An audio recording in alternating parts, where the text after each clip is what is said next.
Mother Teresa of Calcutta, probably, and Leo Marvin. The book is Baby Steps. The author is Dr. Leo Marvin, and we've been talking with Bob Wiley. Pretty impressive stuff, Bob. Dr. Marvin, back to you, Joan. Way to go, Bobby! That was wonderful, Bob. Thank you very much, Marie. Can we come back in a few months and update your progress? Guy, as long as it's okay with my doctor. What? Oh, absolutely.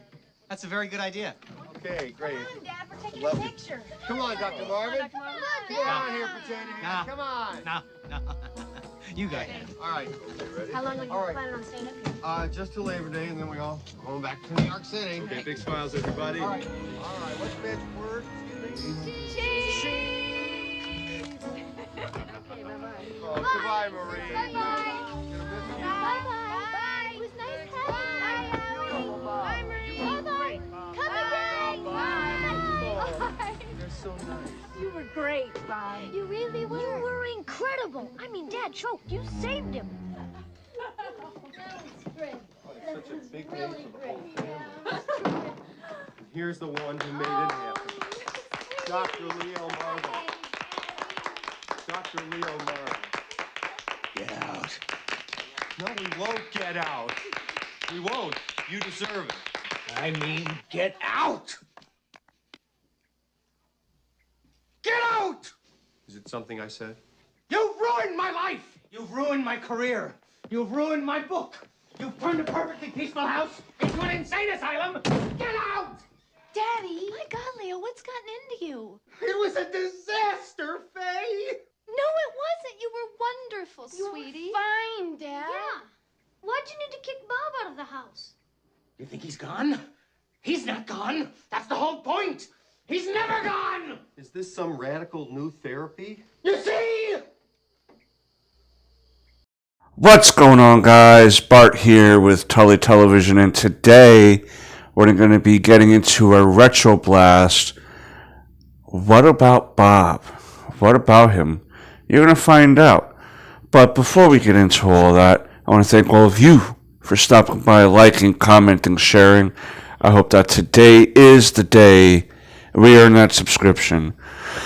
But before we even get into that retro blast, I want to thank an unreleased artist name here for that picture. It's beautiful. And I want to thank the artist for making that for us here at Tully Television. Much obliged. And I see big things happening your way for the art world, young being of the human race. No, the only reason why I'm not releasing the name of the artist, obviously, is because I don't have permission, by the artist or the people associated with the artist to release their name, and I don't like releasing certain people's names at that are certain ages because, everyone feels different about that, when it comes to their children. So I just want to give thank you to the artist of that picture, the first one to go up on the Tully Television Hall of Fame for fan-made art. So thank you, the first here. The first! But, what about Bob? Directed by Frank Oz, stars Bill Murray as Bob Wiley, Richard Dreyfuss as Dr. Leo Marvin, Julie Haggerty as Faye Marvin, Leo's wife, Charlie Cosmo as Siggy Marvin, the youngest of the Marvin children, and Catherine Irby as Anna Marvin. If you have watched this movie, you will recognize her as one of the detectives from one of the Law and Order television shows. We have Tom Aldridge as Mr. Gutman and Susan Willis as Mrs. Gutman, two reoccurring characters that happen throughout the movie. This is a comedic look into mental illness, and even though we know that mental illness is no laughing matter, we can all appreciate taking a look at ourselves and realizing, even if it's not a severe thing, like in this movie, or perhaps of people in real life that we may know with certain conditions, we all have little twerks, tweaks, of doing stuff that may be weird to other people, things that we have assumed are natural but are not once we get into the real world. And there's so many of these things, stories that come about. And in today's world, you're not sure what's real, what's not real, right? With all the rush to be the one that outdoes the last story, right? The one to outdo the last person for the clout, the drip, the riz, bro. You know what I mean? We trying to be the drip kings, baby. Little Gronk in the house, baby. Trying to be that drip king, right? Trying to do all this stuff to get more recognized than the last person. And so today, sometimes certain things, right, like there's a TikTok person that got discovered faking Tourette's syndrome and this and that, so I can understand why some people are like a little leery when it comes to people and their mental illnesses, their diagnoses. There's always people trying to self-diagnose. But in the real serious world of mental illness, we see here, with a comedic approach to it, obviously, we see Bill Murray have like an OCD, obsessive compulsive disorder type of thing going on. He's very... he doesn't like going out of his house. He seems to work from home.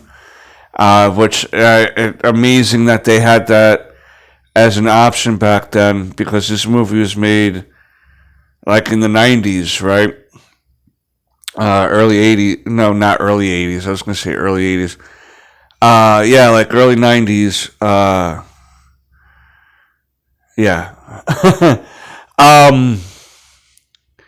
But it really takes a look at his life. And there's this psychiatrist that he is drawn to by the name of Dr. Leo Marvin, who recently wrote a book called Baby Steps. And the book really connected with him. And at this moment, though, Dr. Marvin is getting ready to go on family vacation. And during this vacation, he's about to do an NBC live from location from his house interview about his book, Baby Steps. So he's letting Bob know that I'm not going to be able to see the next couple weeks, but here's a book or whatever. We'll bill you, right? He didn't give the book away for free. So he doesn't know Bob very well, okay? Because every other psychiatrist has given up on on Bob, okay? Bob seems to be unsavable until Dr. Marvin. And so Bob can't handle not talking to Dr. Marvin, so he starts doing things like calling up the call center for the office and saying that he was a detective and that Bob committed Minecraft and he unalived himself. He needs to talk to Dr. Marvin. And the woman gives him the number, obviously, and it realizes it's Bob, and he's like, Bob, you can't lie about being Minecrafted and then try to just get my number. That's inappropriate, Bob. Inappropriate. And then the next thing he discovers is where he lives, in a way, or at least in the town. He remembered the town that Dr. Marvin was going to be in. So he decides to take a bus with his goldfish. His goldfish comes with him everywhere. And he gets on a bus And by the time he gets off the bus, everybody is clapping when he gets off because he's like sitting by himself in the back. Everyone's just looking at him like he's done. A tweaker or something. And when he gets off, he's just yelling in the middle of the town square, Dr. Leo Marvin! Dr. Leo Marvin! Until he can come across Dr. Leo Marvin. It only happens to be that they're doing grocery shopping, picking up snacks, sodas, this, that, the other thing, some wine, some beer, whatever, right? This typical thing that you do on vacation. You're getting burgers, you're getting beers, you're getting all this fun stuff, right? You're getting the chairs to sit outside, all this stuff. So Dr. Marvin is like, oh my God, like what is going on? And he tries to hide his family. And the family is like, obviously he needs you. And as luck would have it, he said to him, I'll come back for you or whatever like that. Let me just bring my family back. There's this old couple who tells Bob where Dr. Marvin lives because the house that Dr. Marvin bought, I know how to talk. The house that Dr. Marvin had purchased, the Gutmans were going to purchase that house themselves. They lived in town for 20 years, 25 years. They ran a coffee shop, and they worked very hard to save up the money for the house. And when they're about to purchase it, Dr. Marvin comes in and flashes his checkbook and sells the house. And at the end of the day, the person selling the house is going to want to make a few bucks off it. I get it. But this really turned the Gutmans off because they don't really blame the guy because they understand about making the money. But here they see some city slicker flashing his wallet as they've been working hard in this community, serving all these fine people coffee and pie and breakfasts and dinners. Like how many plates were washed, how many forks were lost in the dishwasher, right? How many cooks were sweating over the meals, and here he comes just la-di-da, right? So they really do not like this guy, and throughout the whole movie they wind up loving Bob. Everyone winds up loving Bob in a way. He endears himself to everybody except for Dr. Marvin, and you can clearly find out why. Some things are understandable, like even at one point during a dinner that he got invited to, the missus makes a dinner and he's sitting there and he's like, oh yeah, no, doing all these lip smacking and noshing and nom, right, noises, and got all this great, until Dr. Marvin bugs out, right? He's like, Bob, shut up, just shut up, Bob. And finally, Dr. Marvin gets so peed off because he feels like Bob screwed up the interview, even though he really didn't. He tried to put Bob in a psychiatric hospital for a couple days, and then finally, near the end of the vacation, also Bob and the kids make a connection. He helps the son overcome his fear of swimming. He helps the daughter feel like she's cool enough to hang out with, her crush or whatever, and feel like she can hang out with people and not feel like she's not cool enough, right? So she tries to tell the wife, like, give Leo a chance, man. He's not meaning it. He's just stressed out because he wants to, provide a great life for you guys, and he's just stressed, you know what I mean? Like, Bob is annoying in this movie, but he also, you could tell he's a good-natured person too at the end of the day. The fact that he's so wanting to get help is an indication that how much it must bother him, right?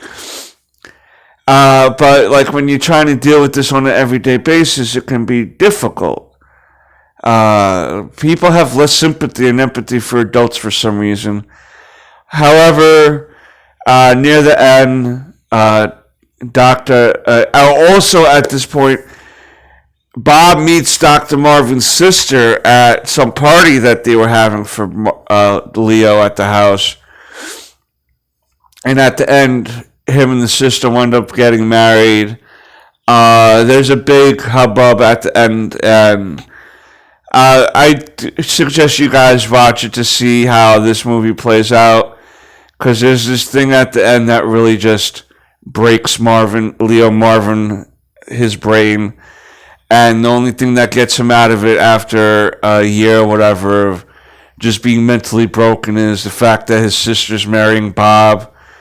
And when he realizes what's going on at the chapel, that's kind of where the movie ends. And, man, this movie is a fantastic movie. I think it's worth the watch. If you love Bill Murray, if you love zany comedies, you'll love this movie. I definitely give this comedy an 8 out of 10. It's well acted, really fun. It really gives you a unique view into mental illness and some tips on how to overcome your fears of certain things that you can just take into account in your own life every day, with just even small things, not even major things like learning how to swim or confronting your crush about how your feelings are for them and this and that, right? So I think that was a good, wholesome message to pull out of the movie. Zany enough to be laughed at without making it feel like it's the mental illness being laughed at, as opposed to just the wild, zany situation going on. Definitely worth the watch. That's my review of What About Bob. You let me know, what about you? Do you like this movie? And if so, what are some of your favorite parts of the movie? But until next time, peace, Snookums. Well, there goes the fam. Be very quiet and do exactly as I say. Turn around. Now move. What are we up to? Yes, therapy, Bob. It's a guarantee. I remember when I lost my mind. Yes, go do that. There was something so pleasant about that day. Relax, yes. Even your emotions have an echo. It's so right that you and I have come together, isn't it, Dr. Marvin? I know it was meant to be. It's so, Bob. And when you're out there, Because it's time. Yeah, I was out And I'm ready. touch. But Dr. Carswell Festival, I wasn't But ready. it wasn't because I didn't know enough. Chesky, it wasn't time. I certainly wasn't ready for I just knew Ballerstein too or much. Miller or Hill. Does But that with you, make me crazy? finally, I'm ready. The only significant difference between those other guys Does and me, that Bob. make me crazy? I'm gonna tell you. Does that make me crazy? Could be. Possibly.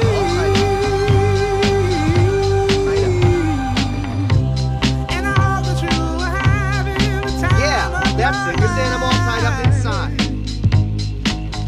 But Okay. think twice. I'm all tied up inside. And That's my only these 40 advice. bombs mean that if I don't Come on now, who do you? untie Who myself do you? inside the emotional knots, I'm going to explode. Yeah. Oh, it's so simple. Yet so brilliant. Huh. Okay, Dr. M. I get it. Baby step. Untie your knots.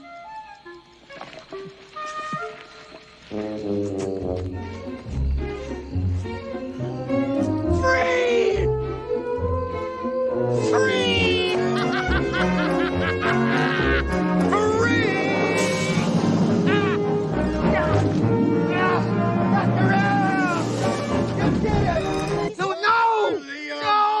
A genius! Your death therapy cured me, you genius! What are you doing here? You cured me, Doco! Bob. The bags I put around your neck, Bob. Where are they? In the house? Why?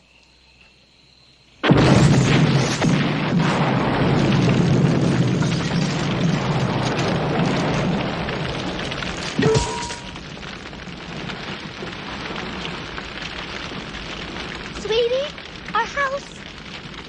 Oops.